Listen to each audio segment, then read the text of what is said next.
Hi, welcome to Crafty.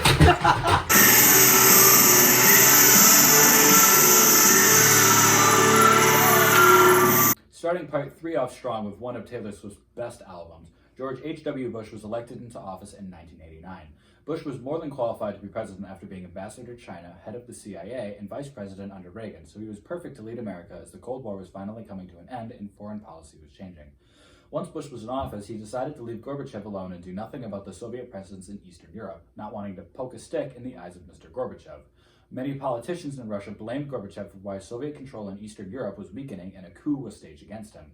Even though he was freed with the help of Boris Yeltsin, president of the Russian Republic, after a couple days, he announced in December 1991 that the Soviet Union no longer existed and wasn't governing any of the republics anymore. With the dissolving of the Soviet Union, the Cold War was officially over for America. This wasn't the end of relations between communist nations in America, as China was also changing and definitely not as smoothly. Being the former ambassador to China, Bush wanted to build better relations with China, but during this time, unrest grew in China. Many Chinese students gathered in Tiananmen Square and protested the current government and advocated for democracy, and Bush was shocked. China was never known for freedom of speech and allowing criticism against its government, so they obviously sent tanks in to kill these students, while these protests spread all over the country. Not knowing what to do about these killings, Bush and his foreign policy team had inconsistent policies on how to deal with China. Moving on to Iraq, in August of 1990, Saddam Hussein ordered an attack on neighboring country Kuwait to unite it again with Iraq. This meant Iraq now controlled 20% of the world's oil and generally just wasn't a cool move. Bush decided to take action, and the U.S. put into effect Operation Desert Storm. In 1991, the U.S. rained missiles and bombs on Iraq, and Iraq held places in Kuwait to destroy communications and electrical systems. The U.S. also decided to boycott Iraq, which was detrimental to the country. Finally, America decided to invade Saudi Arabia, which angered many devout Muslims as their holy ground was invaded by non-Muslims. One major effect of this was Osama bin Laden, remember him, he's important later, who started the terrorist group Al-Qaeda. Leaving foreign policy, Bush worked to improve schooling for students, imposed more regulation on air pollution, and making America more accessible for people with disabilities. While all of this was good for America, there were many examples of divides in America. While all of this was good for America, there were many examples of division in the country. In 1991, a black man named Rodney King was in a police chase as he evaded arrest. Once caught, the police publicly beat him on video. As the video made its way around America and the cops were allowed to walk free, riots began all around America that killed 53, injured 2,300, and caused $1 billion in property damage. The O.J. Simpson trial also showed disconnect in America after his ex-wife and her husband were found stabbed in their home and Simpson was arrested. Many white people thought he was guilty, while black people argued his innocence and said Simpson wouldn't receive a fair trial. Simpson was eventually acquitted, but his innocence was never proven. Both of these events show racial lines in America and showed how divided America was. While Bush focused on foreign policy, he seemed to neglect economic issues, causing an economic recession in 1990. Everyone blamed Bush due to him raising taxes 3.5% to try and stop increasing national debt, and many people were furious. Due to his failure to deal effectively with the economy, he lost re-election for his second term to Bill Clinton by 6 million votes.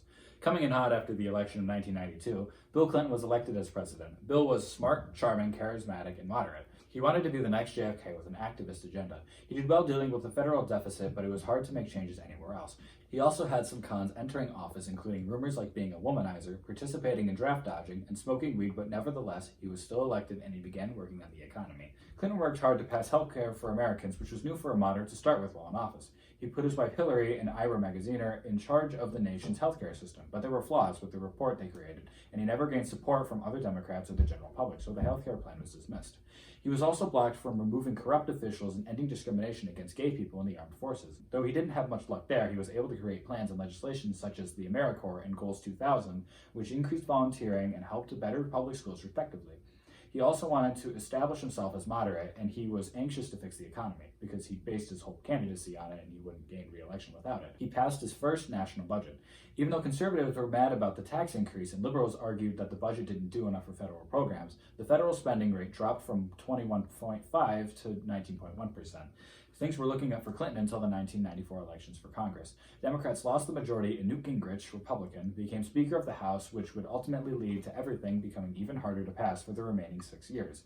Clinton had to fight to keep current Democratic policies and triangulate to reach agreements between sides. This was made evident when the Republican majority passed a budget that had cuts in social programs in November of 1995.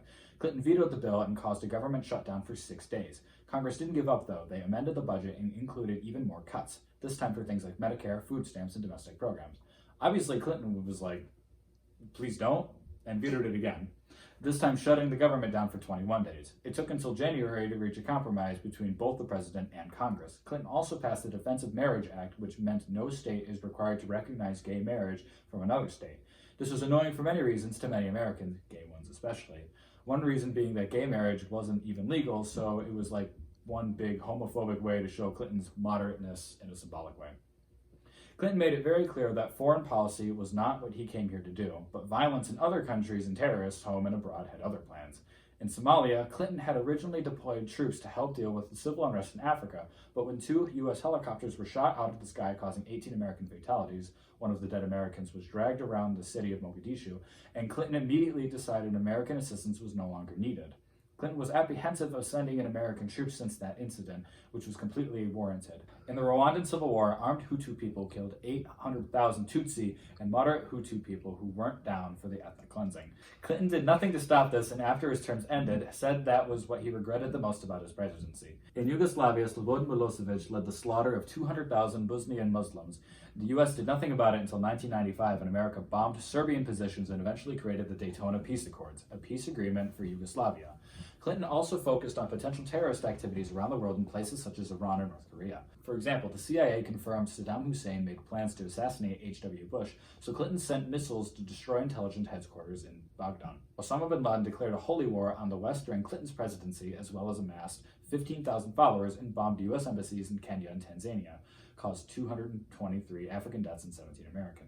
Clinton couldn't do much about bin Laden as he was hiding, but this definitely wasn't the last the U.S. would see of him. Terrorism wasn't just an issue outside of America, however, as domestic terrorism had a huge surge in popularity. Inspired by the disastrous outcome in Waco, Texas, where cult leader David Koresh had a shootout with the FBI, 2 boys wanted to avenge what had happened. The 2 bombed Oklahoma City and killed 168 people, including a daycare full of kids. 4 years later, Eric Harris and Dylan Klebold saw what happened in Oklahoma and decided to take it to their high school and began a chain of school shootings led by angry white males who decided to get revenge against their classmates and teachers with guns. On January 21, 1998, the Washington Post released an article on an affair in the White House between the president and a young White House intern named Monica Lewinsky, and stated that the president lied about it to the country under oath and his wife. Kenneth Starr was hired to search for dirt on the Clintons with taxpayer money, but never found evidence of a crime. The scandal wasn't really big until Linda Tripp, a former White House employee, befriended Monica and got her to talk about what happened. Monica described how the affair started during the shutdowns in 1995, and Linda secretly recorded the whole thing. Linda then sent these tapes to Starr, who thought this was enough to impeach the president for lying under oath and urging another person to lie with him. That was definitely a pun. Clinton denied these allegations heavily, and his wife Hillary accused Starr of looking for things that weren't there. Finally, in 1998, Clinton could no longer deny these allegations after Lewinsky produced a semen-stained dress and told her story in front of a federal jury. The fact that the President of the United States seemed to be distracted with having an extramarital relations with another woman when he should have been focusing on foreign policy and running the country angered many Americans. Clinton was impeached for perjury, though the Senate decided that while what he did definitely wasn't HR approved, it definitely wasn't a high crime that required immediate removal. Oddly enough, the general public didn't really care about the president cheating on his wife and didn't treat it as big of an issue as it once was. Clinton was still the second ever president to be impeached, which was historic. Clinton managed to come into presidency due to an economic low and managed to stay because of the surge created from his presidency. Many things could be attributed to the 1990s in America, such as Clinton's budget, NAFTA, a trade agreement between North American countries, causing more goods to be in circulation, a farming increase, and personal credit. Houses were larger with more tech than ever before, such as VCRs and TVs. All of the reasons for the 1990s being prosperous and the effects were all associated with Bill Clinton. The computer boom in the 90s propelled America into a new age of technology and information. Personal computers became common as companies such as IBM and Xerox, as well as new ones like Apple, Microsoft, and Google competed for the best company. Inventions like the internet and emails to replace calls became widespread as well. Americans quickly became attached to these new technologies, which caused an issue during Y2K. Y2K was a fear that plagued the world over how computers would process the new millennium. The years were always shown as 01, as the 19 in front was implied, but how would the computer be able to make a distinction between 1901 and 2001? This caused issues all around the world, from monitoring nuclear power plants in Japan to bus ticket issues in Australia. It didn't cause the end of the world like everyone was worried about. Events like Y2K demonstrated how dependent America and other countries around the world were on computers. Though it wasn't all winners with the technology boom, industries like newspapers and music took major blows due to the rapidly rising competition. The election of 2000 was unique in the craziness that occurred during the counting of the votes. The main candidates were Clinton's VP, Al Gore, and H.W. Bush's son, George W. Bush. Gore won the popular vote, but the electoral votes all came down to Florida. The following Wednesday, it was decided it was too close to call, and it stayed like that for 36 days. Gore demanded a recount in the counties that it seemed most close, but the Supreme Court argued that it would be unconstitutional. It was 5-4, and the 5 were all appointed by Reagan and Bush's dad. Eventually, it was decided Bush Jr. would be the president during the new millennium. On September 11, 2001, the worst violence on American soil since the Civil War took place as terrorists hijacked 4 planes and crashed them into the World Trade Center and the Pentagon and a field. In just a morning, some of the tallest buildings in the world were completely destroyed and 3,000 people were killed. All evidence pointed to Al-Qaeda being behind the attack led by Osama bin Laden. President Bush made clear that the war they were fighting wasn't with Islam, but with terrorists who harmed our country and killed American people and began the war on terror. The CIA and the U.S. Army were deployed to Afghanistan looking for bin Laden. America defeated the Taliban in charge of the country, and a quarter of Al-Qaeda and Taliban leaders were killed while many escaped, including bin Laden. After fighting in Afghanistan, Iraq was the next place to hit for Saddam Hussein. The existing regime was overthrown like in Afghanistan, and Saddam Hussein was executed by America. 9/11 caused a major reform of national security in places like airport, metal detectors, checking bags, etc., caused acts like the Patriot Act, which increased the powers of the Department of Justice and changed Bush's first term in presidency. Bush had originally wanted to focus the most on domestic policy when elected into office, but that was squished after 9/11. Bush had a cabinet filled with more minorities and women than ever before, but they were all still pretty conservative. While Bush was most focused on terrorism, he still passed things like the No Child Left Behind legislation, which required testing for all students. Blame Bush for standardized testing. And he authorized other things like drilling on the Arctic Wildlife Reserve in Alaska. To add on to the chaos experienced in America, Hurricane Katrina destroyed Louisiana, Mississippi, and Alabama area, with the poor parts of New Orleans being hit the hardest.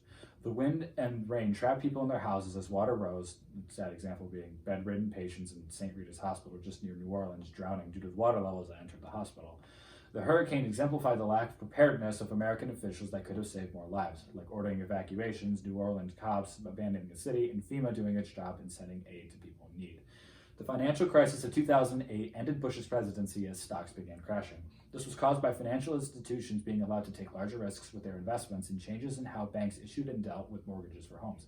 On September 15th, the first company, Lehman Brothers, fell 504.48 points, and bankers and U.S. Treasury officials worked that following weekend, 16-17, to save the financial system and avoided a second Great Depression. The result was an estimated 159,000 jobs lost and a mess for the incoming president.